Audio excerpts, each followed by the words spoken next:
So, Caleb the Coward is exploring the possibility of suing me for disagreeing with him, with his dishonesty. Sorry, Caleb, you can't sue someone for having an opinion or presenting evidence. But this video is about his dishonest debate with me. I think first and foremost, it should be, literally, if you have to mute someone so they can't answer you, you know you're wrong. And a coward. The tactic he used was simple. He removed context to misrepresent what was being said. He quoted those past movements as an attempt to steal legitimacy by invoking those movements. I disagreed that they had any relevance to what he was advocating in modern day, and that it was anti-Marxist theory. His response was to claim that I denied historical facts, that certain historical things had happened. I didn't. He's wholly dishonest and a liar by omission and misrepresentation. Then, he turns around and lies about how I responded to him.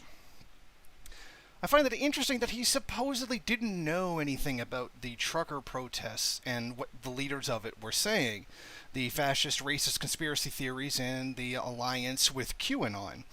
Either he is wholly incompetent or not even looking at what the leaders were saying.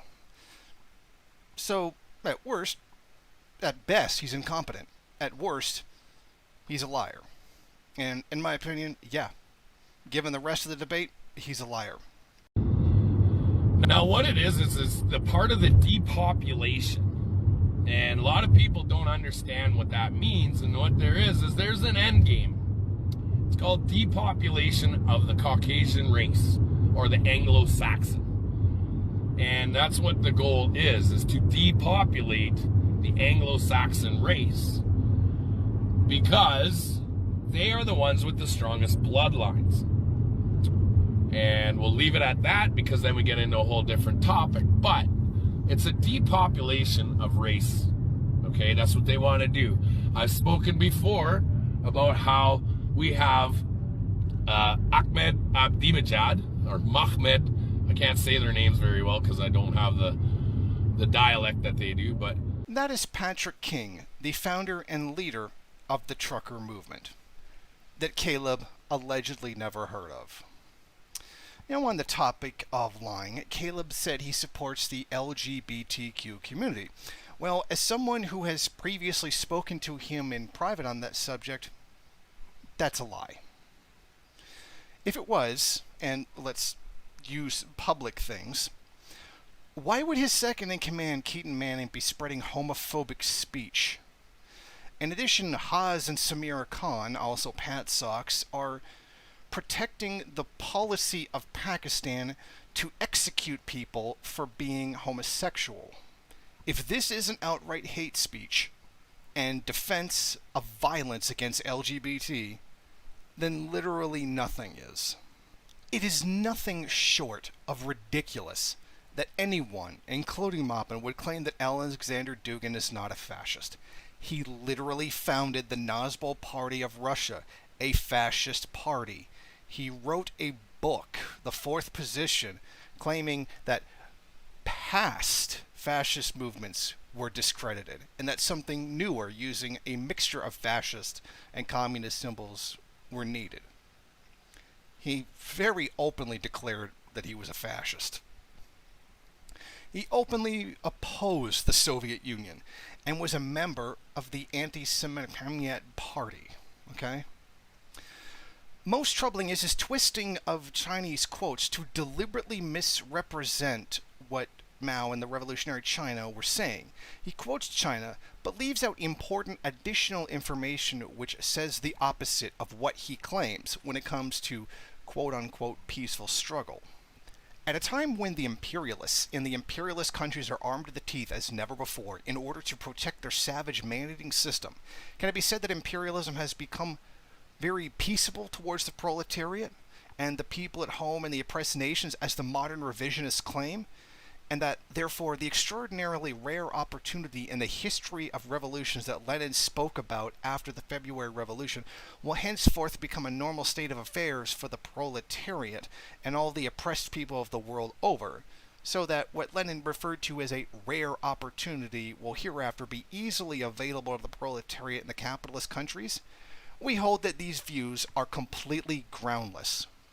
It goes on. The revolutionary dictatorship of the proletariat is violence against the bourgeoisie, and the necessity for such violence is particularly created, as Marx and Engels have repeatedly explained in detail, by the existence of militarism and bureaucracy. But it is precisely these institutions that were non-existent in England and America in the 70s of the 19th century, when Marx made his observations. They do exist in England and in America now. It can thus be seen that the proletariat is compelled to resort to the means of armed revolution. Marxists have always been willing to bring about the transition to socialism by the peaceful way, as has long been the peaceful way there is to adopt. Marxist-Leninists will never give it up. But the aim of the bourgeoisie is to precisely block this way when it possesses a powerful militaristic bureaucratic machine of suppression. And finally, the question is whether the proletariat is willing to carry out a peaceful transformation. It is rather whether the bourgeoisie will accept such a peaceful transformation. This is the only way in which followers of Lenin should approach this question. So, contrary to the modern revisionists who seek to paralyze the revolutionary will of the people by empty talk about peaceful transition, Marxist-Leninists hold that the question of the possibility of peaceful transition to socialism can be raised only in the light of specific conditions obtaining in each country at a given period. The proletariat must never allow itself to one-sidedly and groundlessly base its thinking, policy, and its whole work on the assumption that the bourgeoisie is willing to accept peaceful transformation. It must at the same time prepare for alternatives, one for the peaceful development of the revolution and the other for non-peaceful development of the revolution. It's even obvious that Lenin rejects such petty infantile nationalism as espoused by Maupin and the Pat Sox. The working class must first constitute itself within the nation. The Communist Manifesto declares emphasizing the limits and conditions of our recognition of nationality and fatherland as essential forms of the bourgeois system, and consequently of the bourgeois fatherland. The opportunists distort that truth by extending the period of the end of capitalism, that which was true of the period of its rise. With reference to the former period and the tasks of the proletariat in its struggle to destroy not feudalism but capitalism, the Communist Manifesto gives clear and precise formula. The working men have no country. One can well understand why the opportunists are so afraid to accept this socialist proposition, even afraid, in most cases, openly to reckon with it. The socialist movement cannot triumph within the old framework of the fatherland. It creates new and superior forms of human society, in which the legitimate needs and progressive aspirations of the working masses of each nationality will, for the first time, be met through international unity, provided existing national partitions are removed. To the present day, bourgeoisie's attempt to divide and disunite them by means of hypocritical appeals for defense of the fatherland, the class-conscious workers will reply with an ever new and persevering effort to unite with the workers of various nations in struggles to overthrow the rule of the bourgeoisie of all nations.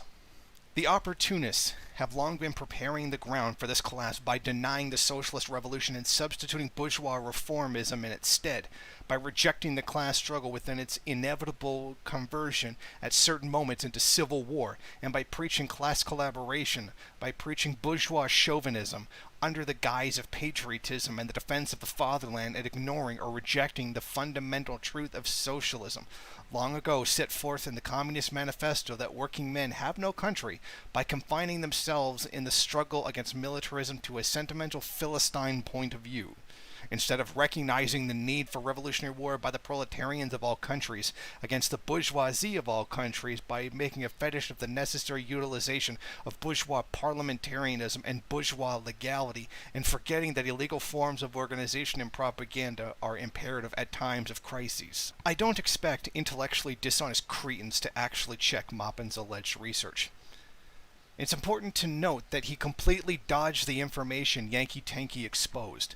Note how he just mentioned the personal issues that he had with someone, but completely dodged the criticisms of the organization that he had.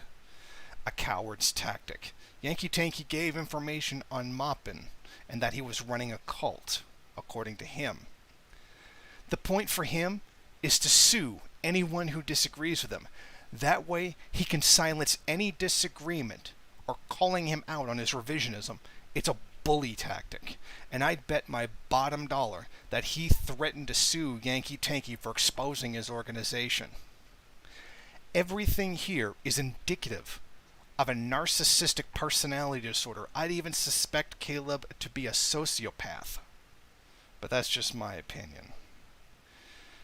It's plainly apparent for all to see that I think Caleb Maupin is a closeted fascist petty bourgeois radical whom is happy to throw his support behind white nationalist so-called revolutions, which he'll somehow change from the inside. If only he was in Germany in the 1920s, maybe he could have changed the Nazis from the inside. Thank you for watching. If you like this program, then please head over to my Patreon page and set up a monthly donation. It's your donations that keep this program running. Also, if you would like, please rate, comment, subscribe, and share in various social media.